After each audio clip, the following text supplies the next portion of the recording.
Монгол улс бол Оросын холбооны улс, Хятад улс хоёрхан хөрштэй. За хойд хөрш Оросын холбооны улс, Монгол улс хоёр бол байгалийн баялагын одоо ариун их одоо их нөөцтэй. Хоёулаа одоо хамгийн дэлхийд хамгийн том зах зээл Хятад улсад байгалийнхаа нөөцтэй баялагын өсөлтөд борлуулж худалдаж орлого олдог. Хятад одоо манай урд хөрш Хятад улс бол одоо дэлхийд хамгийн том одоо хэрэглэгч байгалийн баялагын нөөцийг худалдаа авах юм улс. Тийм болохоор одоо Монгол улс одоо аль болох одоо тий Хятад улс руу байгалийн баялагаа борлуулах үүнээсээ одоо орлого олж одоо эдийн засгийн манаас томорч тэлж явж байгаа. Үндсэндээ Монгол улсын эдийн засаг уул улмуудад тулгуурлаж байна. За үүн дотоос нүүрсний тулгуурлаж байгаа. Тийм болохоор бид одоо нүүрсний одоо гарцаа нэмэгдүүлэх, борлуулалтаа нэмэгдүүлэх ийм одоо бодлого зорилтыг олон жилийн өмнөөс тавьж ирсэн. 2007 оноос одоо анх хэрэгдэж эхэлсэн. 2014 онд одоо төмөр замын хил холболтын төмөр замын хилцээр хийж байсан. За Хятад улстай бид 1955 онд одоо замын үед ирээн гэсэн ганцхан бомбоор одоо төмөр замаар холбогдсон.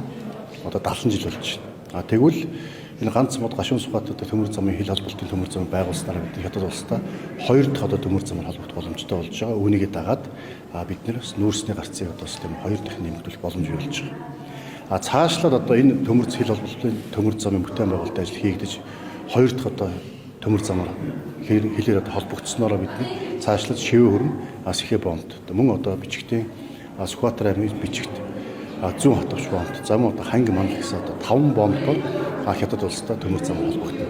Өөрөөр хэлбэл 70 жилийн хугацаанд ганцхан төмөр замаар холбогдож байсан бол одоо 5 төмөр замаар 5 бомбоор төмөр замаар холбогдож энэ хэрэгээр одоо үндсэндээ Монгол улсын эдийн засаг томрох төлөх байгалийн баялаг дуулуурхан бүтээгдэхүүн нүүрсний экспорт нэмэгдэх ийм том боломж бүрдэх юм аа. За гашуун сухад ганц модны төмөр замыг хамгийн түрүүнд холбоё гэсэн одоо хоёр улсын засаас хилцээртэй. Энэ олон жил гацсан нарийн зэрэгээр барин өргөн зэрэгээр барин одоо тийм үү барих нь зөв буруу гэж олон жил маргасан энэ маргаан толоо эц тавилаа. За энэ богино хугацаанд хийгдсэнээр үндсэндээ цаашлаад одоо шивээ хөрөн дээр манай төмөр зам очсон баг хятадтай хил дээр 50 орчим метр төмөр зам бариад шивээ хөрөн сэхэ бомб төмөр замаар холбогдно. Ханги мандал дээр төмөр зам очсон байж байгаа. Мөн одоо бас 100 гаруй метр төмөр зам бариад үндсэндээ холбогдчихно.